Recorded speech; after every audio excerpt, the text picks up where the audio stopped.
Olá, meus irmãos, tudo bom? Que Deus em Cristo nos abençoe muito para o louvor da sua glória. Eu sou o pastor Eduardo Bittencourt, pastor da Igreja Cristã Evangélica de Brasília. Também faço parte da diretoria da MCE e atualmente sou o segundo vice-presidente da ICEB. E para mim é uma alegria poder estar conversando hoje com o pastor Glauco e também com o pastor, esqueci o nome, desculpa, pastor. Como é que pode, pastor Jadir, esquecer o nome do senhor? Eu acho que é efeito do Covid, viu? Isso, é. Vamos jogar a culpa dele. A memória. Para a gente é uma alegria poder falar hoje um pouco sobre missões.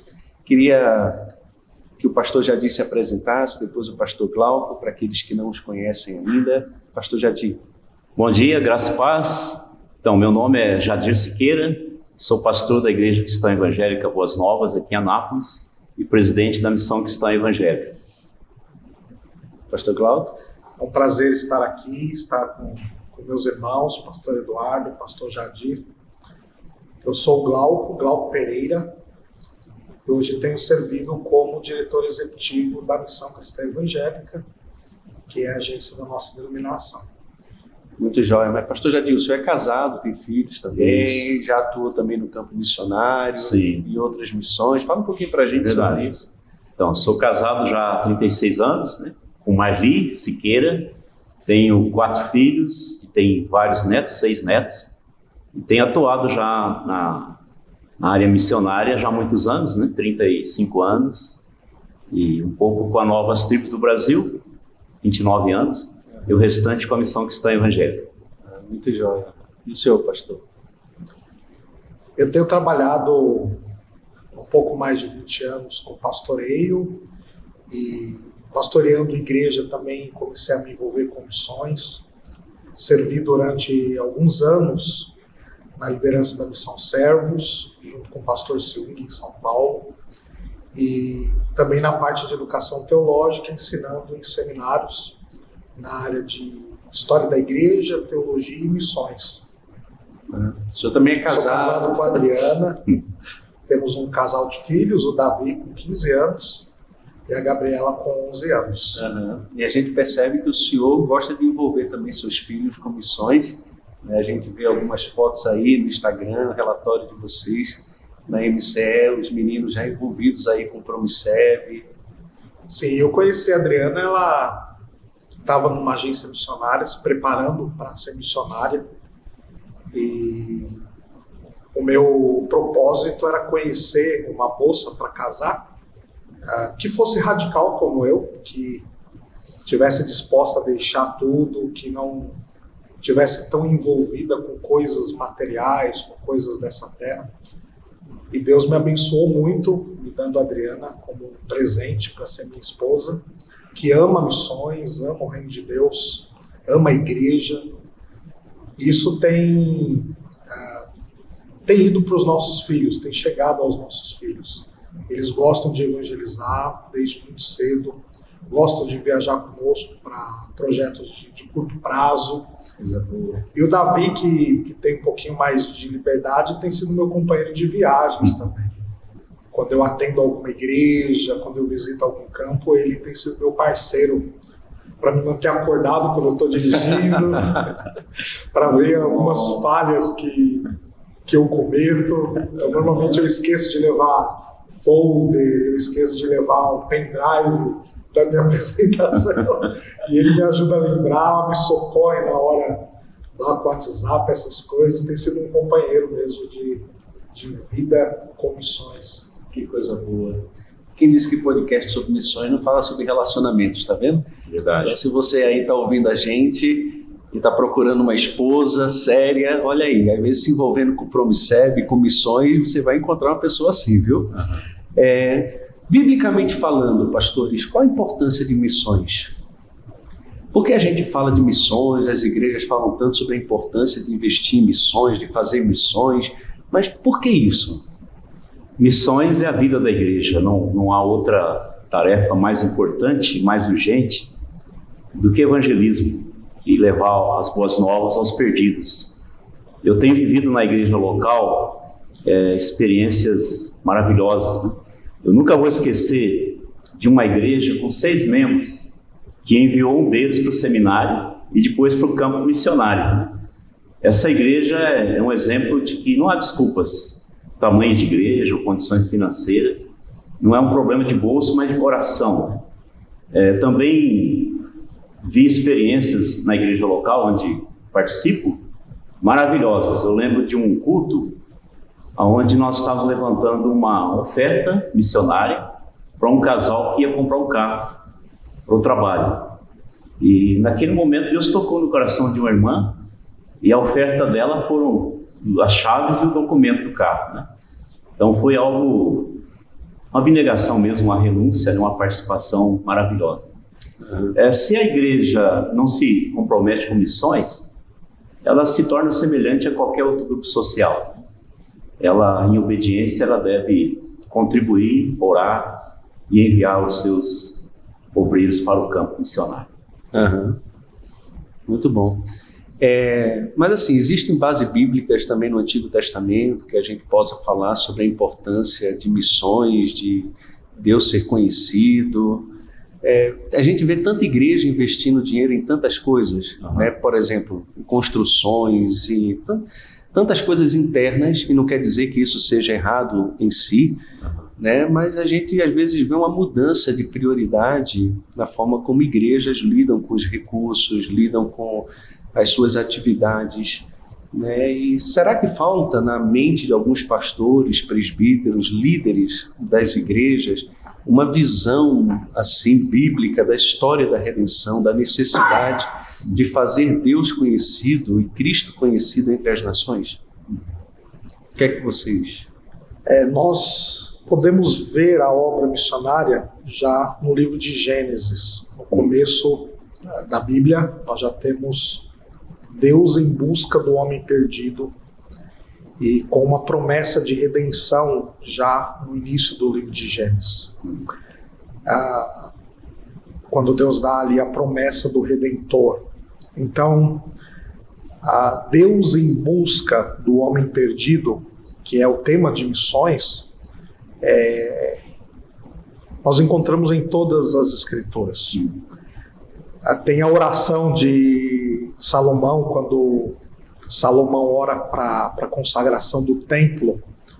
Salomão fala sobre o conhecimento de Deus entre as nações na sua oração. Nós percebemos como que eles já tinham no Antigo Testamento uma compreensão muito profunda de que eles deveriam, como nação, como líderes da nação, ser luz para todas as nações. No Salmo 67, nós temos um texto clássico de um povo que deseja ser abençoado por Deus, que o Senhor nos abençoe, que o Senhor nos guarde, para que todos os povos louvem ao Senhor. Então nós temos uma teologia do Antigo Testamento muito forte em relação a missões, dando ênfase e priorizando o conhecimento de Deus, que Deus seja conhecido entre todos os povos. E brevemente, pensando no Novo Testamento, que parece que é mais claro, não temos tantas dificuldades, né? Eu gosto de pensar que na cultura oriental e um pouco na cultura ocidental, as palavras de alguém, de um líder de família, de um chefe tribal, antes da sua morte, são as palavras mais importantes para aquela cultura, para aquele povo. Diante disso, nós temos algumas palavras do nosso Senhor Jesus que foram dadas, que foram deixadas logo após a sua ressurreição e antes da sua ascensão, que foi a sua ida definitiva para o paraíso, né?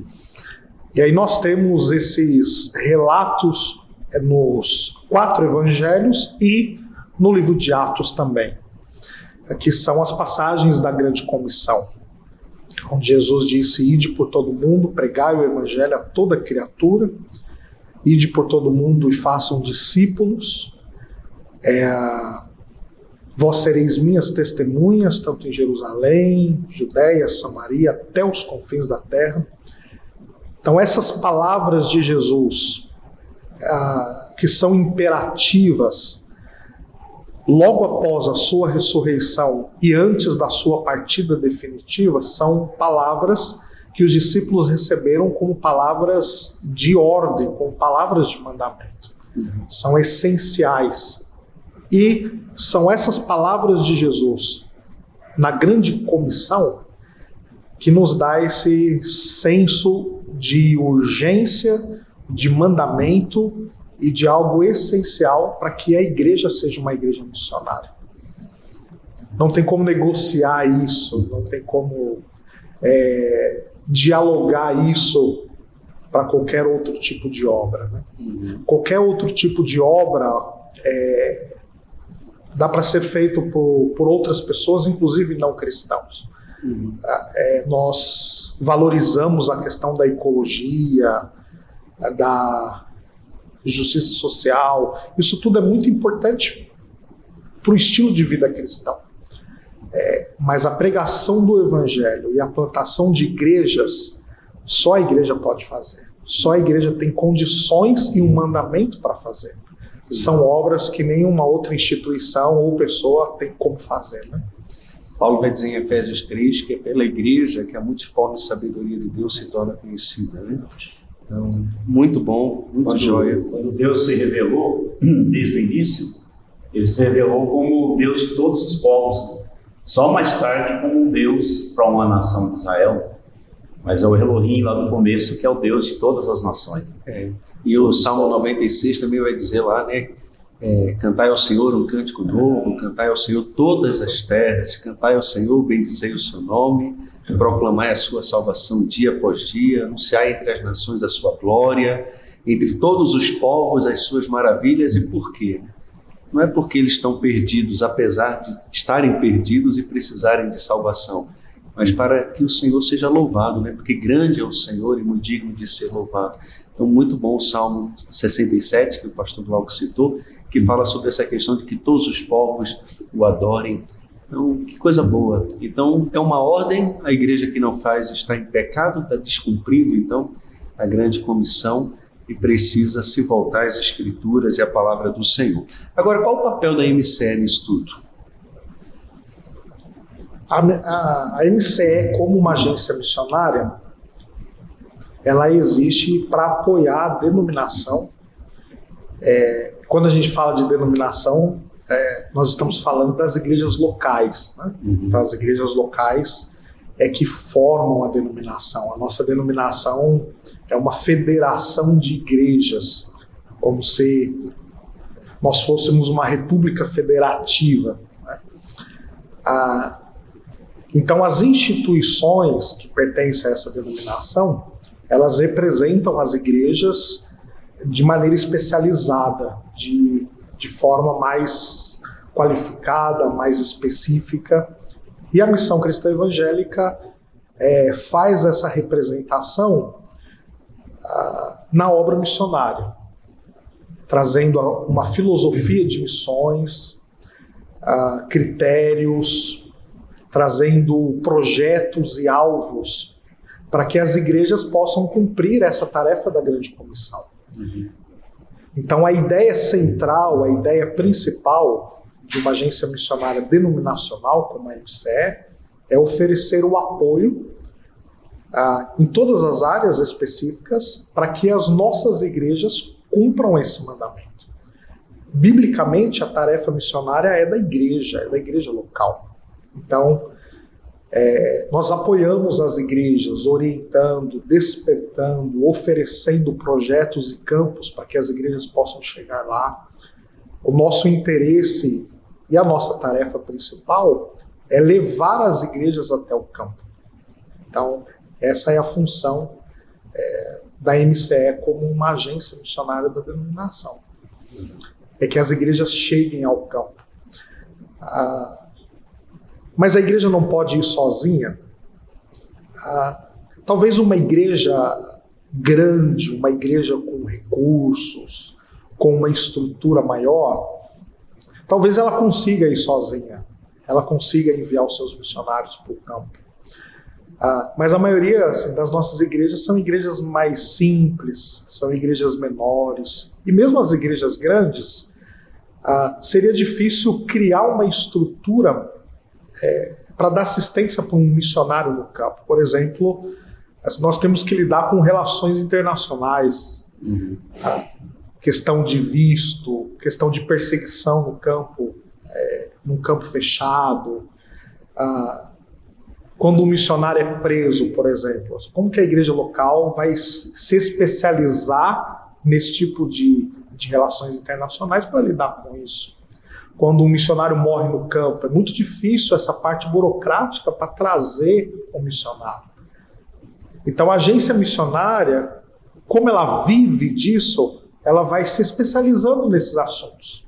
Ela vai buscando estudar, buscando conhecer, buscando se relacionar com essas coisas. Então, por isso ela é um apoio fundamental e essencial para que todas as igrejas, independente do tamanho, independente das condições financeiras, juntos possamos chegar ao campo. Então, as igrejas grandes, as igrejas pequenas, quando nós damos as mãos e nós temos esse apoio de uma instituição especializada, todas podem cumprir a tarefa da grande comissão. Nós temos missionários de igrejas que são muito pequenas e muito pobres financeiramente, mas com o apoio das outras igrejas e a missão treinando, a missão orientando, essa igreja tem condições de enviar algo que, se ela estivesse sozinha, ela não ia ter condição de fazer isso. E talvez muitas igrejas não façam exatamente por isso, porque a gente não tem como enviar um missionário, nós não temos, a nossa entrada é R$1.000 por mês, como que a gente vai enviar um missionário, como que a gente vai conseguir? Com a agência missionária trabalhando com as igrejas de forma geral, desenvolvendo projetos, mobilizando, criando uma força-tarefa em conjunto, essa igreja pode conseguir. E não só isso, né, pastor? Eu tenho o privilégio de ser pastor de uma igreja missionária. Hoje nós apoiamos 33 missionários na nossa igreja. E eu fico imaginando como eu conseguiria, como pastor de igreja local, dar assistência a 33 missionários. Então a gente apoia financeiramente, nós estamos sempre orando por eles também. Em alguns momentos a gente acaba visitando um ou outro no campo, mas saber que tem uma agência missionária por trás, dando apoio, suporte àquele missionário que está no campo, né, sempre conversando, pastoreando o coração dele, da esposa, socorrendo-os ali no momento de necessidade. Então isso é muito bom, e é o que o senhor falou, às vezes uma igreja é grande, ela é estruturada, e ela poderia até fazer sozinha, mas ela faria muito mais se estivesse junto com outras igrejas. Então, que coisa boa. Agora, é possível fazer parte da MCE? Aquelas pessoas que agora estão nos assistindo, ouvindo também, se ela quiser fazer parte da MCE, ela pode ser uma parceira da MCE? O senhor fala como missionário indo para o campo? Como missionário indo para o campo. Eu quero ser missionário da MCE, eu quero ir para os campos, eu quero pregar o evangelho. Como eu faço para me filiar à MCE? Ou tem gente que está nos ouvindo, não quer ir para o campo, entende que pode trabalhar aqui, pregar o evangelho aqui, servir na sua igreja local, mas quer ser um parceiro em oração, um parceiro financeiro da missão. É possível isso? E se sim, como? Quais os passos aí? Eu vou falar do candidato, que é um pouco mais burocrático, e o pastor Jadir nos fala sobre o apoio, que também, além de presidente da missão, é pastor de uma igreja parceira nossa. Do aspecto para ser um missionário, nós temos alguns requisitos que são necessários para ser um missionário da Missão Cristã Evangélica. O primeiro requisito é ter uma formação teológica, ter um preparo teológico para que possa ser missionário. Recentemente eu escutei de uma irmã que quer ser missionária e não tem formação teológica, e ela me respondeu assim, diante de uma negação, né, de candidatura dela, ela respondeu assim, mas num campo não alcançado, onde não tem o evangelho, a teologia não serve para nada. Essa foi a resposta que ela me deu. Deu uma resposta até mal educada. Mas na verdade nós temos visto cada vez mais que o conhecimento bíblico e teológico é essencial para um missionário no campo transcultural. Nós temos já vários exemplos de missionários que foram para o campo e que se converteram ao Islã, que se converteram ao budismo, porque diante do confronto com uma teologia islâmica, com uma teologia budista, nós temos que saber como dar razão da nossa fé. Por que nós somos cristãos? Por que nós estamos ali? E olha, uma coisa muito interessante, que é muito difícil, dificilmente um missionário cristão vai evangelizar um muçulmano antes de ter sido evangelizado por ele. Os muçulmanos assim, são como uma bala para evangelização. Eles não têm todo esse respeito, toda essa dinâmica de diálogo que nós temos como cristãos. Eles chegam direto e já começam a evangelizar com os 5 pilares do Islã. Quando um missionário é evangelizado por um muçulmano, como que ele vai responder? Como que ele vai conseguir apresentar o evangelho para esse muçulmano? Ele precisa ter um bom conhecimento bíblico e precisa ter um bom conhecimento teológico também. Nós temos doutrinas que para essas religiões são doutrinas sensíveis e eles se utilizam disso contra o cristianismo. A doutrina da Trindade, a doutrina da redenção, o perdão de pecados, que em determinadas religiões meritórias isso é importante. E como que o missionário vai responder isso? Então, nós precisamos primeiro que esse candidato tenha um preparo teológico, depois ele tem que ser filiado ao quadro de obreiros da denominação, aí tem entrevistas, tem um processo com documentação para que ele possa se filiar ao quadro, e aí depois que ele já está no quadro, ele solicita a sua filiação à missão. Como já houve todo esse processo burocrático com a denominação, quando chega para nós é mais fácil. Nós vamos avaliar mais o caráter desse missionário, a parte emocional, o projeto que ele apresenta, então para onde ele quer ir, o que ele quer fazer, o que ele está pensando, para que a gente possa orientar e ver se de fato é algo que tem a ver conosco, né? Tem a ver com a nossa filosofia e tal. Então, primeiro tem esse processo com a denominação, e aí ele solicita a sua filiação à MCE e apresenta o seu projeto para que o Conselho de Administração possa avaliar e aprovar. E a partir do momento que é aprovado no Conselho de Administração, ele já é um missionário da MCE e pode mobilizar e ser enviado ao campo. Excelente. Então, quem investe na MCE ou investe em algum missionário no campo que faz parte da MCE pode ter a garantia, a certeza de que está investindo num obreiro qualificado, num obreiro que estudou, que se preparou, que se submete a uma liderança, um obreiro que presta contas, um obreiro que compartilha o seu projeto. E existe um projeto, não vai assim às cegas para o campo, existe todo um trabalho pensado, né, que foi refletido, analisado com muito cuidado, para depois ser enviado ao campo, e mesmo enviado ao campo ele ainda está debaixo de uma liderança, ele ainda tem que prestar contas. Então isso, para quem é sério, é muito bom, né? Saber que existe uma missão séria que tem alguns pré-requisitos para enviar os missionários para o campo. Muito Sim. Bom, muito jóia. Nós temos uma vantagem, pastor, que nós já estamos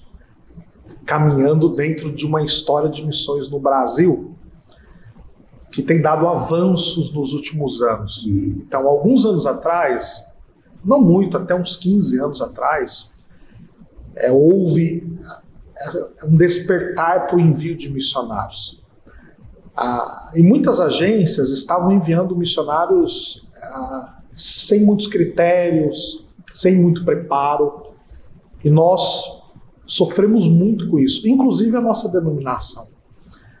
de enviar jovens para determinadas agências missionárias, e esses jovens, praticamente todos já voltaram com problemas emocionais, problemas com dívidas e com questões assim, porque não havia um bom preparo, não havia critério para que ele pudesse ser enviado para o campo. A ideia era enviar, nós temos que enviar 100, 200, 500 missionários para evangelizar o mundo. Durante esses últimos anos, a obra missionária brasileira tem amadurecido. Nós percebemos que há um aumento no envio de missionários, só que também os missionários estão ficando mais tempo no campo e estão sofrendo menos. Por quê? Porque tem aumentado o tempo por missionário ser enviado para o campo.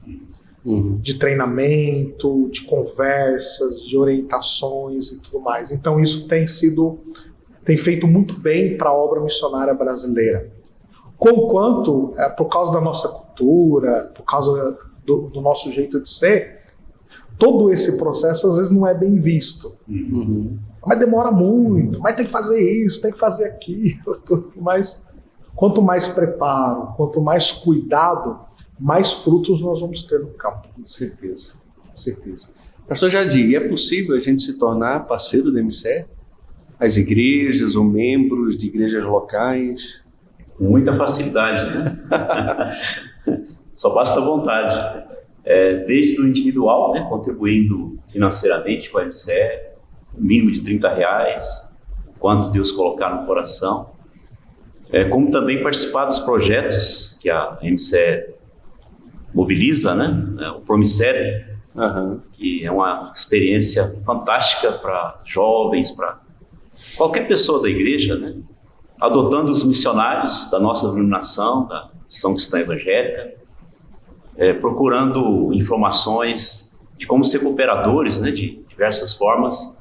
Então as igrejas locais têm um leque de oportunidades de juntar-se a nós e participar dessa obra tão grandiosa, né? Muito jóia. Então, onde a gente tem acesso a essa questão de conta, Pix para fazer oferta? Existe algum site, existe algum caminho assim que as pessoas que estão nos ouvindo possam procurar e encontrar? Nós temos um site da missão que foi atualizado agora, recentemente, e ontem nós começamos a divulgar, missãocristãoevangélica.org. Lá no site nós temos os nossos projetos, os nossos missionários e também o link de ofertar, que vai aparecer as contas e as formas de ofertar. Está tudo no site lá? Está tudo no site. Então tá jóia, muito bom. Nós temos o nosso Instagram também, Facebook, Missão Cristã Evangélica. Se você procurar lá por Missão Cristã Evangélica, vai aparecer o nosso logo, o nosso nome. E nas redes sociais nós colocamos as informações também. Muito jóia. Então você que está em casa nos assistindo ou ouvindo, né? Então você pode participar, procure se envolver aí com a Missão Cristã Evangélica. Quais são os desafios que a gente encontra hoje na América do Sul, na América Latina, em relação a missões? Temos alguns desafios? Eu vou introduzir, mas o pastor Glauco vai falar com mais propriedade. Tratando-se de continente sul-americano, qualquer obreiro que queira trabalhar num outro país, ele tem o desafio da língua. A língua espanhola, né, ou francesa, pensando na Guiana francesa, além da cultura específica, né, do país, ou até mesmo a cultura específica de uma etnia de um desses países. Há um desafio muito grande aqui na América do Sul, de 3 países menos evangelizados, né, a Guiana francesa, Uruguai e Paraguai, todos eles com menos de 7% de evangélicos. Então, um desafio muito grande. Graças a Deus, a Missão Cristã Evangélica tem missionários em 2 desses países, né? Uruguai e Paraguai. E processo de enviar outros ainda. Então, isso é uma notícia muito boa para a denominação. Coisa boa, muito jóia. A América do Sul é uma parte do continente americano pouco evangelizado por causa das resistências tanto da Igreja Católica como resistência mesmo política. Nós percebemos que a América do Sul tem sido politizada com uma política totalmente anticristã.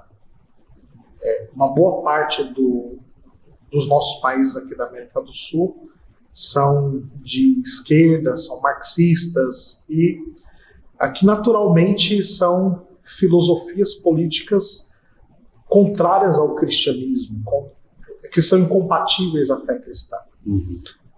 Nós vemos isso no Uruguai, muito forte, no Paraguai, na Argentina.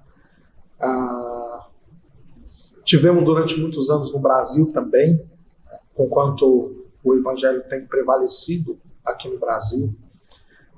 Então essas resistências nesses países hispânicos têm impedido o evangelho crescer. Fora isso, a cultura no Uruguai, por exemplo, é uma cultura extremamente secularizada por causa dessa filosofia política. E materialista, secularizada, que resiste muito ao evangelho, resiste muito, na verdade não apenas ao evangelho, resiste à religião, aquilo que é espiritual, não é uma cultura mística, esotérica, como é aqui no Brasil. Concordo que tem muita coisa de bruxaria, de feitiçaria, né? Nós sofremos no Paraguai, talvez um pouco mais com a questão moral. Algumas igrejas chegaram com muita força, com bastante influência, denominações grandes, mas ao longo do tempo foram se deixando se corromper, e hoje os escândalos são muito grandes. E por isso podemos dizer que o nosso desafio ali no Paraguai é plantar uma igreja bíblica, uma igreja que tem um compromisso fiel com a palavra de Deus, e uma igreja ética e moralmente forte, com pastores e com homens de Deus que de fato são santos, piedosos e que possam dar um bom exemplo de vida cristã. Então nós temos esses desafios na América do Sul, próximo de nós, mas como disse o pastor Jadir, com uma presença muito pequena do Evangelho. Então que Deus nos abençoe, que a gente possa entrar na Guiana, que a gente possa expandir com o Evangelho. Quando a gente pensa em Colômbia, Bolívia, nós temos visto um crescimento muito grande do Evangelho. A Colômbia, o Evangelho, a igreja cresce muito, com muita força e com muita motivação.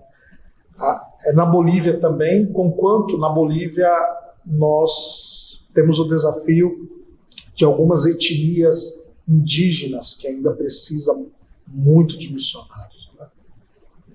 Então a gente vai indo mais para o centro, para a América Central. No norte da América do Sul a gente tem uma presença maior do Evangelho.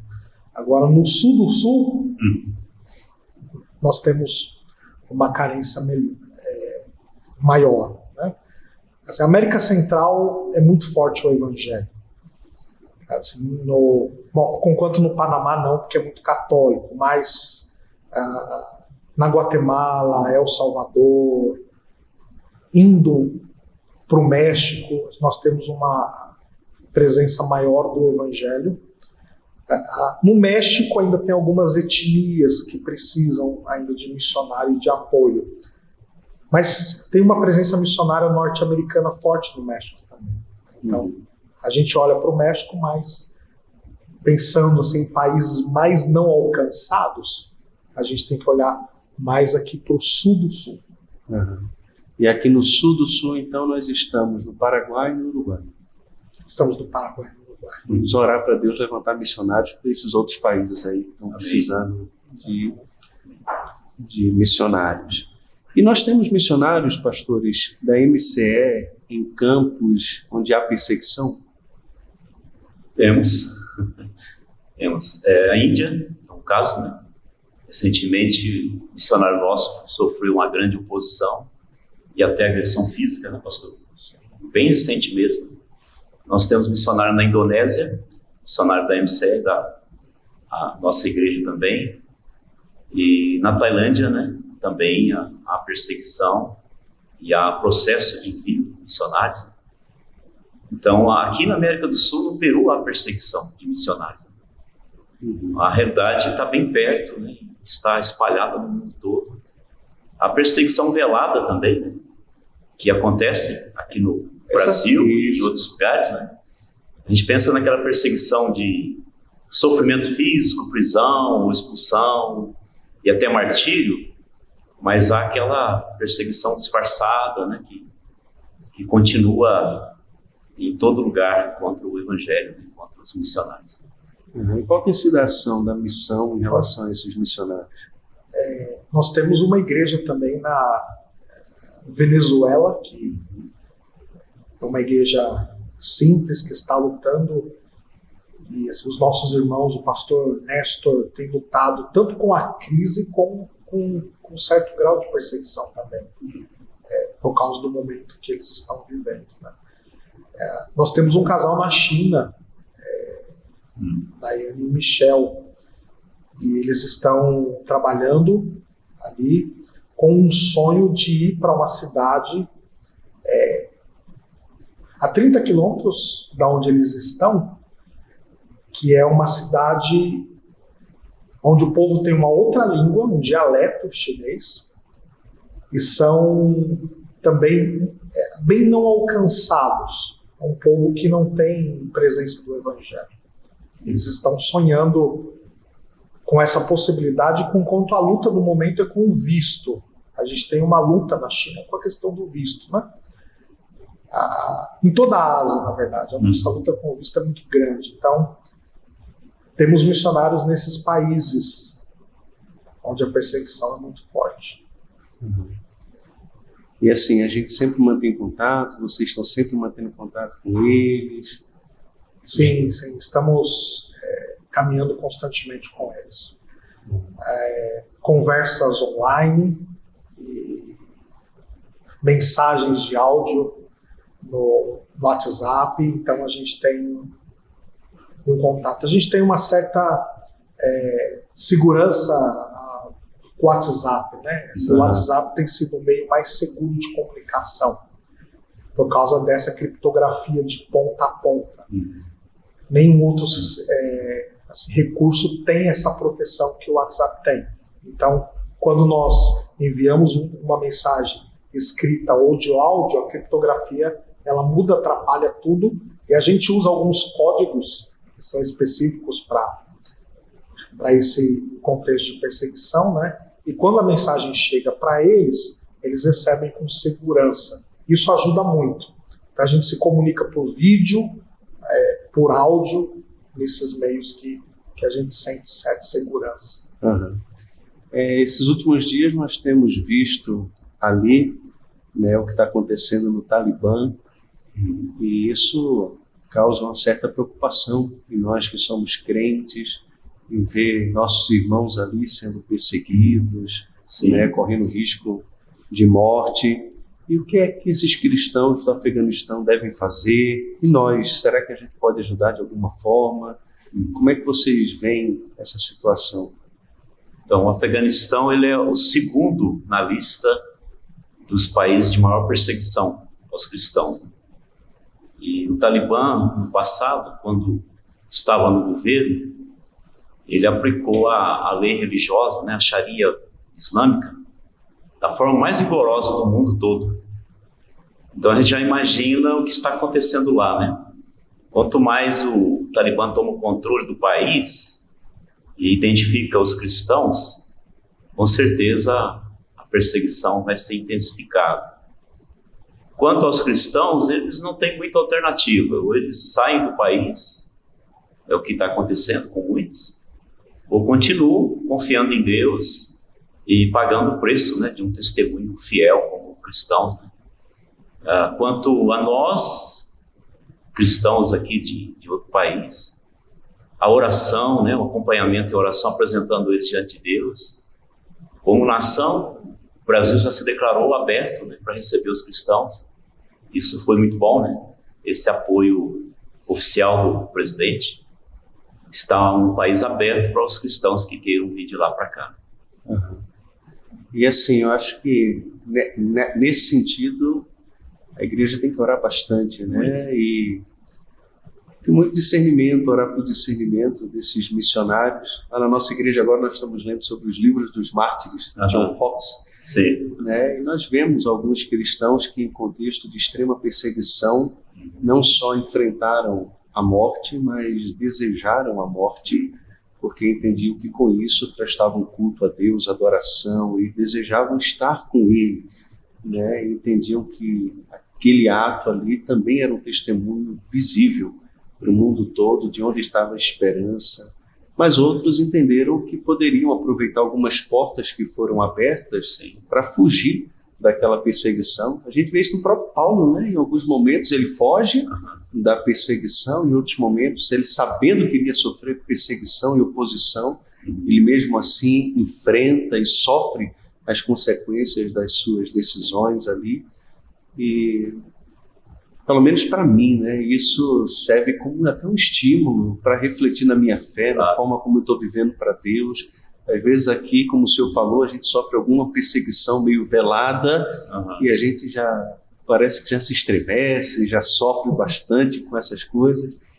E acho que a gente tem que refletir na nossa fé, na forma como temos vivido o Evangelho, nosso compromisso com Cristo, com o testemunho, e orar por esses irmãos.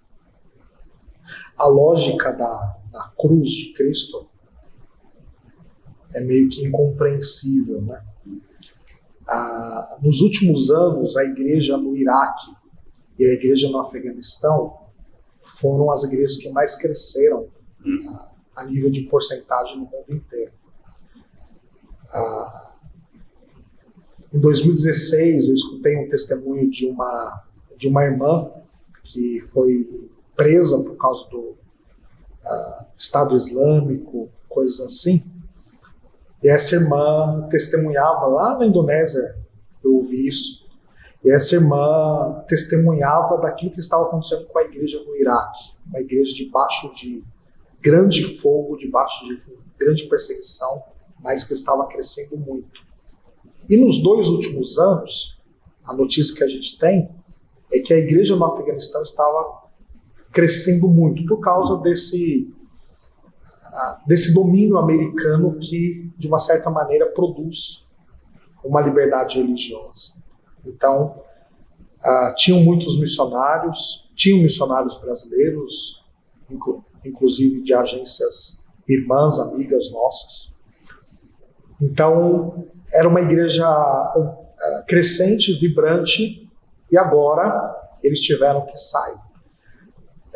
Nós temos a notícia de que os missionários estrangeiros já saíram todos de lá.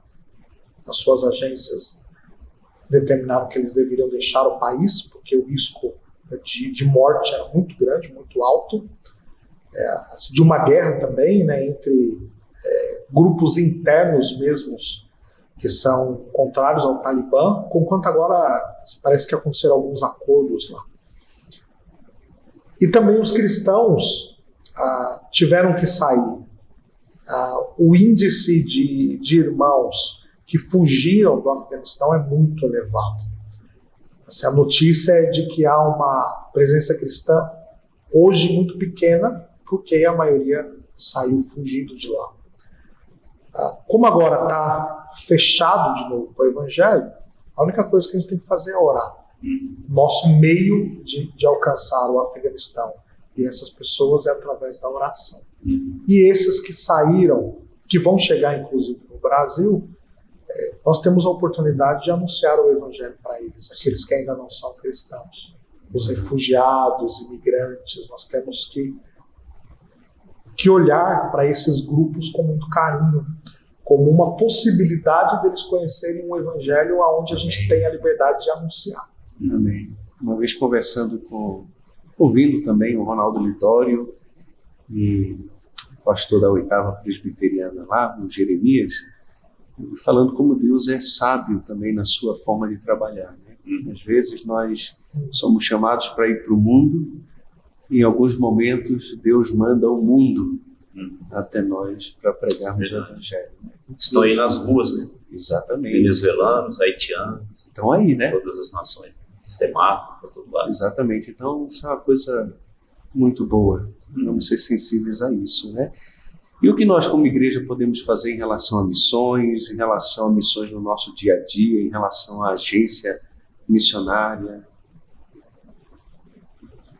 Pastor, nós temos alguns desafios que têm deixado a gente com frio na barriga.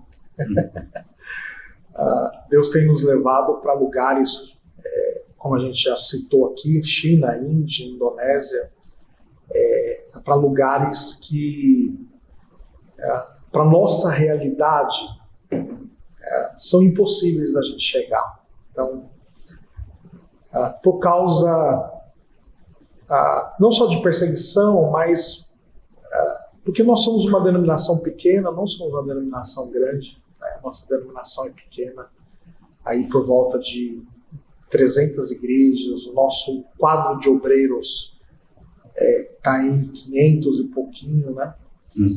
Se nós somos uma denominação ainda em crescimento, nós estamos avançando. Então, ir para determinados campos, para nós, é um grande desafio. E nós temos agora um desafio de chegar no Chile.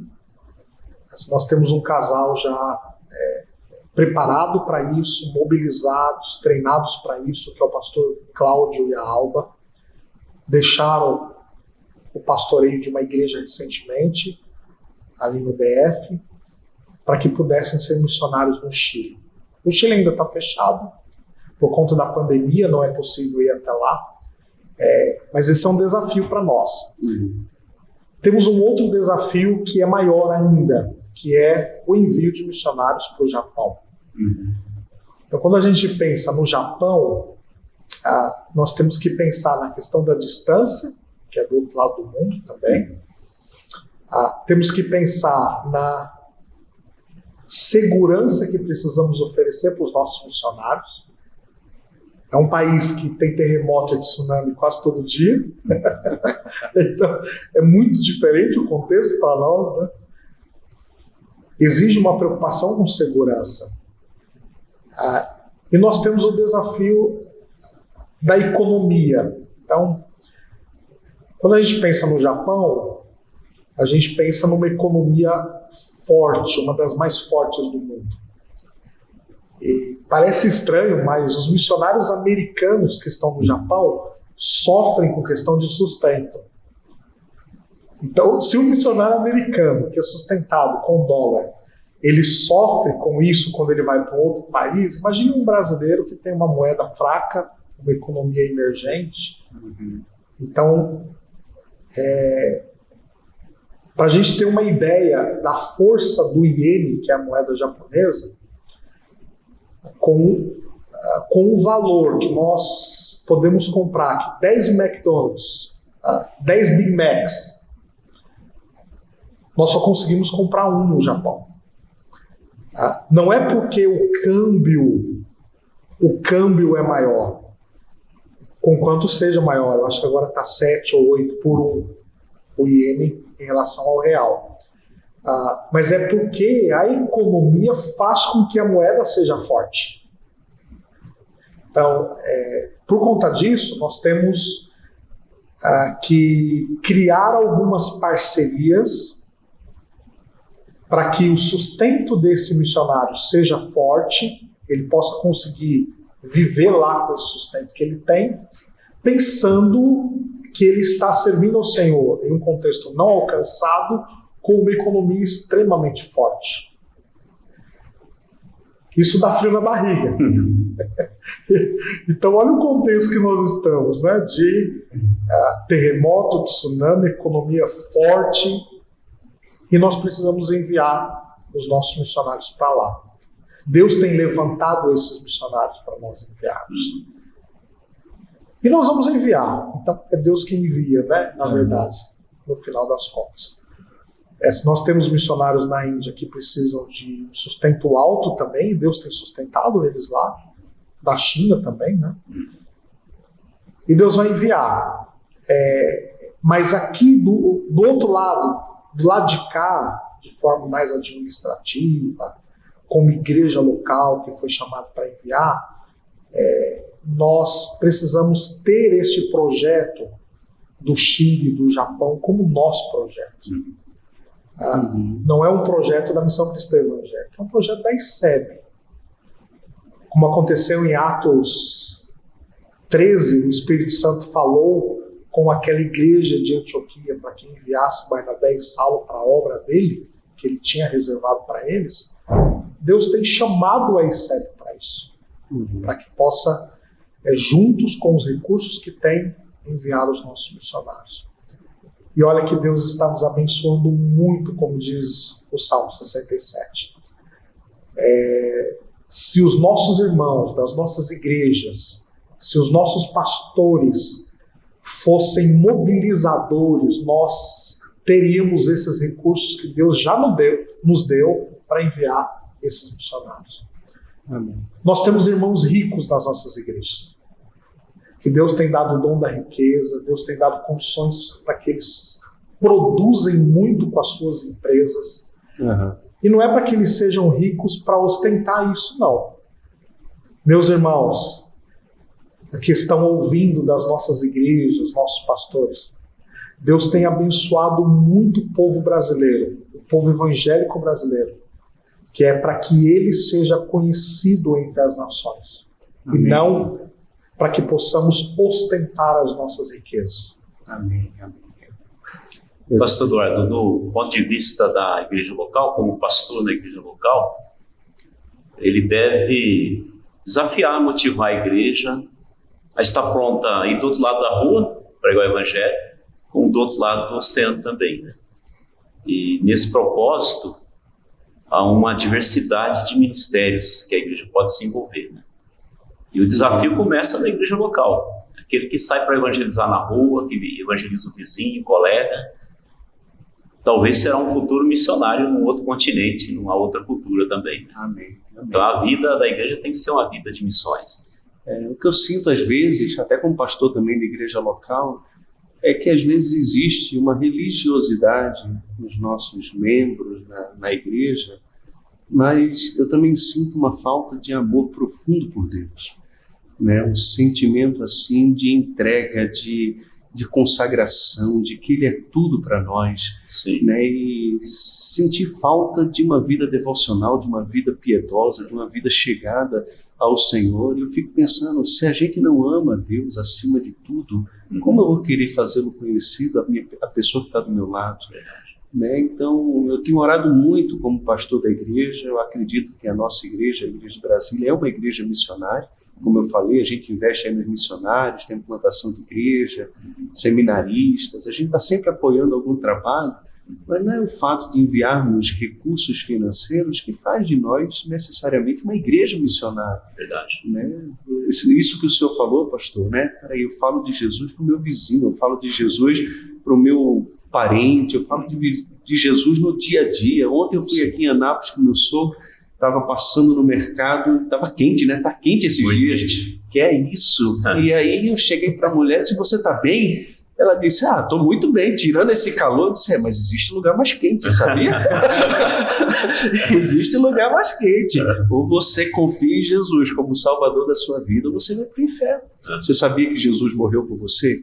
E aí comecei a evangelizar aquela senhora que estava ali, coisa de um minuto e pouco, mas é isso que eu estou falando, ou seja, Ele está no nosso coração, Ele está no nosso pensamento, Ele faz parte da nossa vida, Ele é tudo que temos, né? Eu tenho orado muito para que Deus mude os nossos amores, mude o nosso coração, e nos converta completamente a Ele, porque no dia que isso acontecer, o que o pastor Glauco falou, nós temos irmãos que têm muito dinheiro, que estão investindo na bolsa, estão investindo em tantas coisas, mas não estão investindo no reino, não estão investindo na obra missionária, desejam ter uma aposentadoria tranquila, mas não ver o nome de Jesus sendo propagado em toda a terra e vendo pessoas sendo transformadas. E novamente, é o que nós falamos, não tem problema nenhum em você construir um prédio, em você investir na bolsa, ter sabedoria na administração dos seus recursos, mas será que eu estou usando tudo isso aqui para a glória de Deus? Eu estou pensando naquilo que eu estou fazendo, com aquilo que é de Deus, para a glória dele, para fazer o nome dele conhecido entre as nações. Eu acho que é uma coisa que não só nós, como pastores, devemos refletir, mas aqueles que nos ouvem, os membros da nossa igreja, precisam refletir, né? Ter um coração apegado ao Senhor, porque é isso que vai transformar o nosso dia a dia, nossos investimentos e orações em missões. Eu tenho aprendido, pastor Eduardo, só mais um acréscimo. Eu tenho aprendido que o tamanho do envolvimento com a obra é o tamanho da visão. Então, um costume que eu tenho é, numa visita ao campo missionário, eu levo algum irmão da igreja. Joia. E ele volta de agora, você dá um relatório, né? Uhum. E vários irmãos têm se envolvido por causa da visão que tem do campo. Né? E assim, com certeza, o seu envolvimento com missões, a sua história com missões, tem levado o senhor também a querer que outros membros da sua igreja se envolvam com isso, né? Sim. Então fica aí até um apelo para os pastores da nossa denominação, daqueles que nos ouvem, se envolva com missões, missões, né? Ame ver a glória de Deus sendo conhecida entre as nações. Bom, então vamos dar continuidade ao nosso podcast aqui, respondendo algumas perguntas que recebemos no nosso perfil do Instagram. Temos aqui uma pergunta feita pelo Pedro LC Dias. Temos missionários no Afeganistão? Como estão apoiando eles? Não temos missionários no Afeganistão, infelizmente. Na verdade, os missionários saíram agora do Afeganistão. Uhum. Então, esse apoio precisa ser em oração e buscando entender aquilo que está acontecendo no site das agências missionárias que tem missionários lá no Afeganistão. Ok. Então vamos para a próxima pergunta. Luiz Pimenta. Por que o cristianismo é tão perseguido? O mundo jaz no maligno, né? As trevas imperam e a luz incomoda as trevas. Então sempre haverá oposição, isso desde o começo, sempre haverá perseguição, e a perseguição é tão comum à obra missionária como o peixe, a água ao peixe. Isso vai sempre acontecer. É só ler Atos, né? Só ler Atos. Só ler Atos, ver como os missionários foram perseguidos. Paulo diz em 2 Timóteo 3, né? Todo aquele que quiser viver piedosamente em Cristo Jesus será perseguido. É uma talvez seja, né? Será perseguido. Uma vez perguntaram a um crente na China, né, que se houvesse perseguição no Brasil, se os brasileiros seriam encontrados fiéis. Ele respondeu, não, se eles fossem fiéis, eles estariam sendo perseguidos. Né? Então, assim, se você é cristão, com certeza você vai enfrentar algum tipo de perseguição. Pode ser velada, hoje no nosso contexto é mais comum, mas isso não impede que receba contornos mais agressivos, né? mais enfáticos. Vamos para outra pergunta aqui, então. Da Luana Nayara. Quantos missionários há nesses países e onde estão? Missionários que estou entendendo aqui é em países perseguidos, né? E onde eles estão? Sim. Vocês têm alguma noção? Nós temos uma família na China, temos uma trabalhadora na Indonésia, temos um casal, uma família que agora tiveram um bebê no norte da África, no país islâmico. Temos uma igreja na Venezuela, onde tem um certo grau de perseguição. São esses os locais onde tem perseguição oficial, né? Que nós temos missionários. Isso da MCE. Da MCE. Mas vocês têm alguma noção no contingente missionário geral, nós não temos ideia, porque muitos desses países nem são revelados quantos missionários estão ou onde estão. Entendo. Então, cuidado tem que ter por causa da perseguição. Pastor Jadir, Pastor Glauco, vocês têm uma noção mais ou menos de quantos missionários ou quantos cristãos hoje morrem anualmente por causa da sua fé em Cristo? Existe algum dado assim?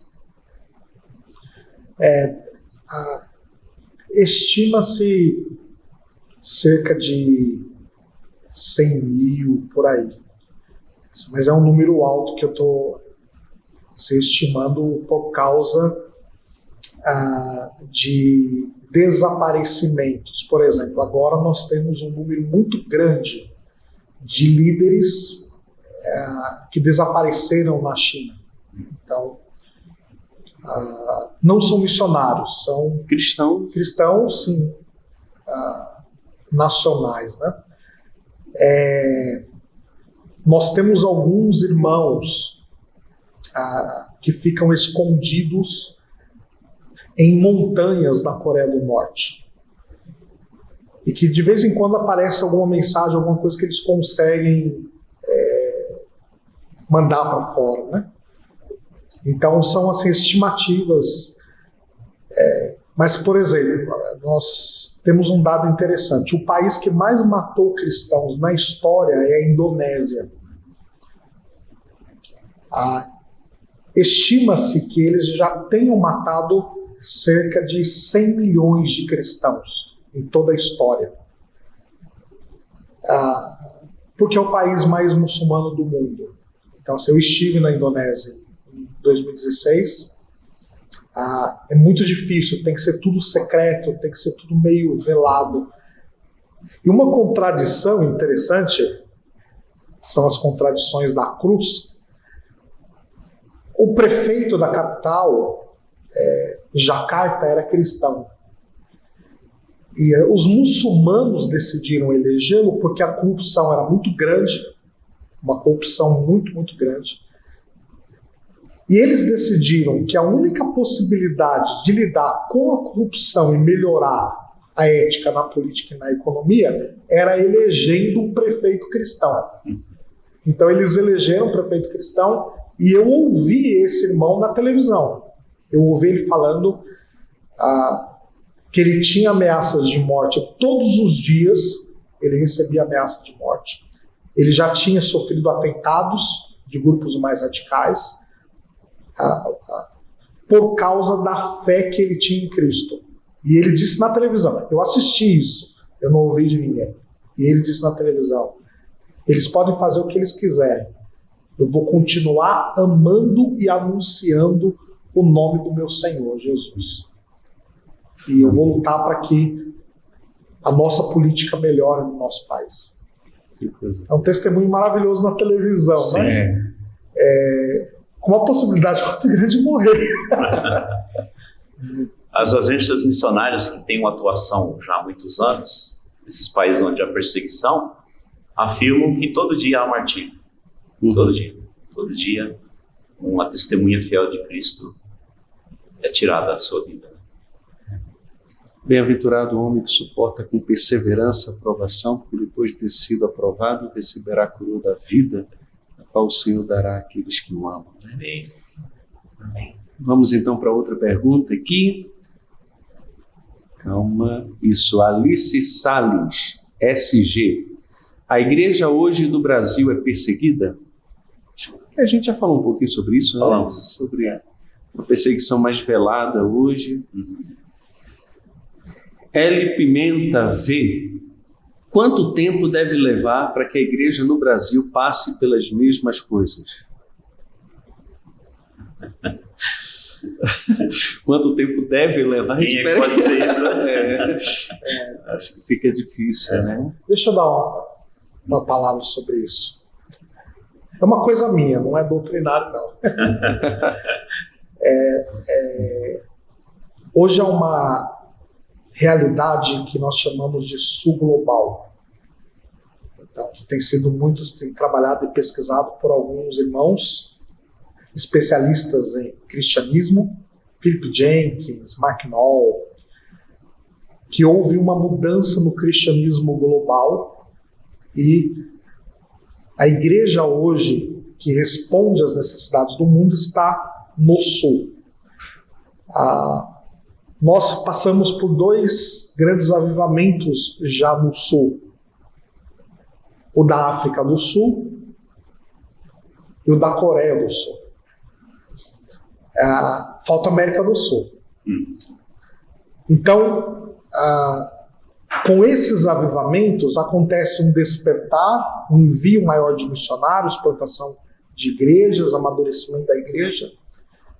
E parece que logo depois que isso acontece, chega o fogo. Isso aconteceu recentemente no Iraque e no Afeganistão. Então, a igreja crescendo, o evangelho sendo anunciado, e chega o fogo da perseguição. Creio que nós estamos muito perto de um avivamento. Nunca tivemos ainda aqui no Sul, na América do Sul e no Brasil. Creio que nós estamos muito próximo porque a igreja está orando muito por isso. Está querendo muito que isso aconteça. Então, ainda estamos às vésperas de um grande despertamento da igreja brasileira, que é uma igreja nova, né?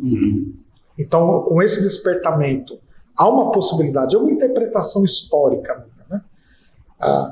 Que vai acontecer esse grande despertamento, a igreja amadurece, a igreja começa a fazer muita obra missionária, e com isso, aquele que quiser viver piedosamente sofrerá perseguição.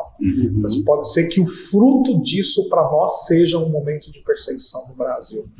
Não sei se está longe ou próximo, mas é uma interpretação histórica.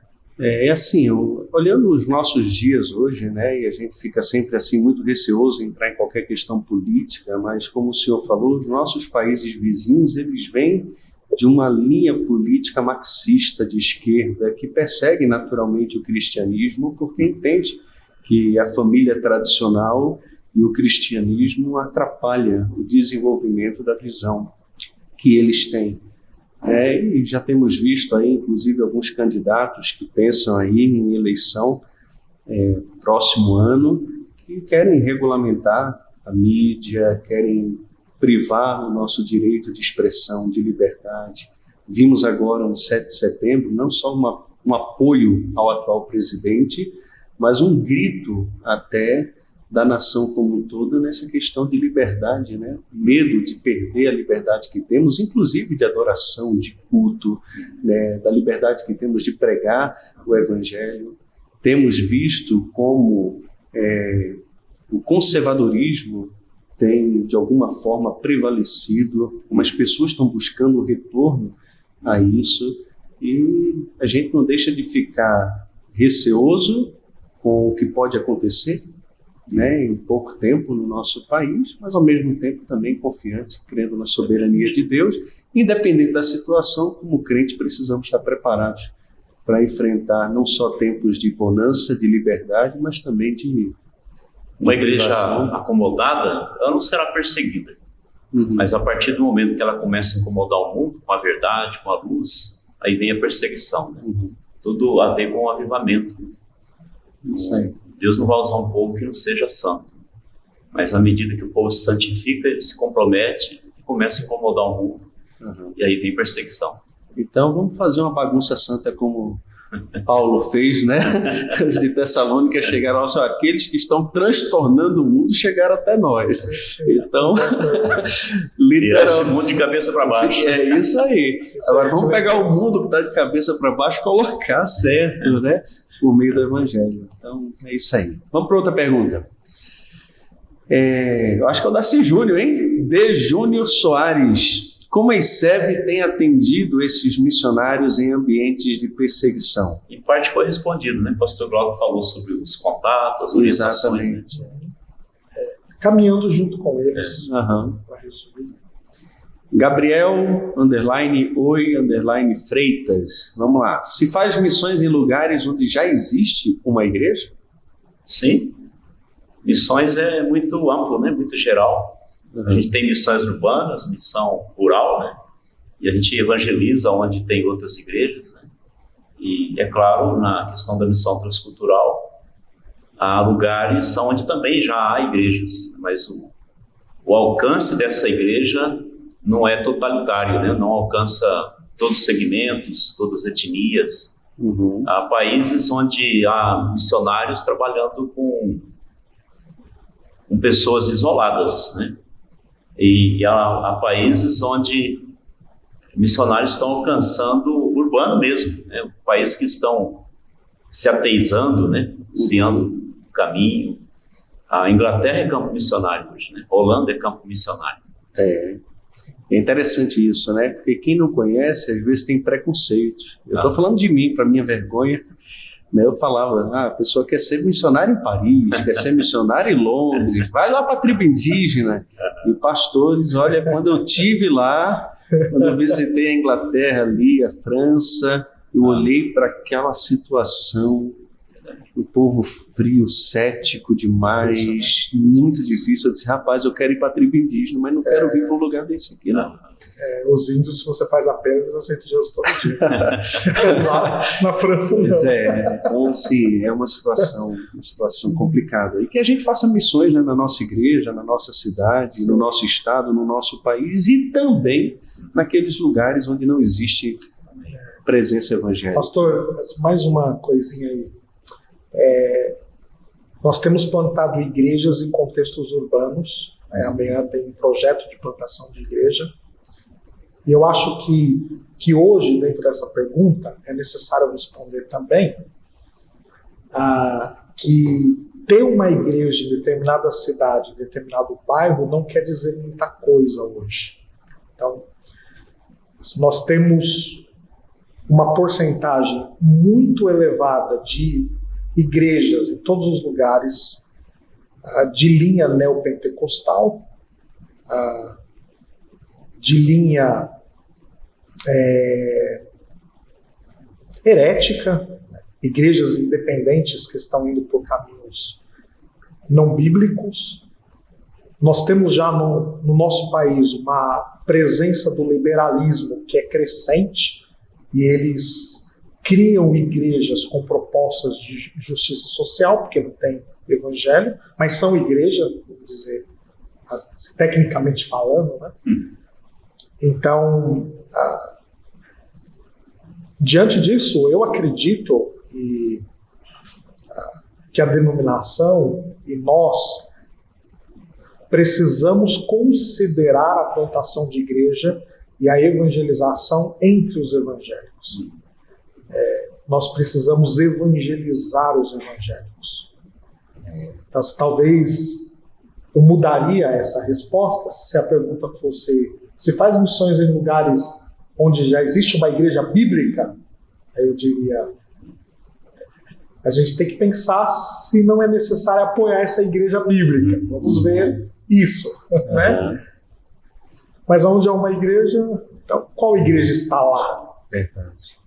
Isso foi bom o senhor falar, porque alguém já disse com muita propriedade que talvez um dos campos menos alcançados sejam os evangélicos que enchem as igrejas evangélicas, mas que estão vazios de Deus. Né? Esse dia eu tive também com um pastor no restaurante, ele perguntou: você é crente? Sim, sou evangélico. Eu disse: como se deu sua conversão? Eu estava passando uma situação difícil, alguém chegou para mim e disse que se eu entregasse a vida a Jesus, se eu desse o dízimo, frequentasse a igreja, eu ia prosperar. Então comecei a ir para a igreja, foi a partir dali que eu fui para a igreja. Ou seja, ele não entendeu nada do evangelho. Ele não entendeu que é um pecador, que Deus amou o mundo, que enviou seu filho, que morreu, necessidade de santificação, de se envolver com missões com a igreja. Mas é isso aí. Vamos caminhar aqui então. Outra pergunta do Bruno Pereira M. Nos tempos de hoje, qual a maior dificuldade para as igrejas que querem fazer missões? E aí, pastor, você é pastor de igreja, quais são as dificuldades aí? A maior dificuldade? Eu não sei se tem maior dificuldade. Uma vez que a igreja quer fazer missões, as dificuldades se tornam oportunidades. Eu sempre vejo que a dificuldade é uma oportunidade disfarçada. Quando cheguei na igreja local, como pastor aqui em Anápolis, encontrei uma igreja pequena, uma igreja precisando ser revitalizada.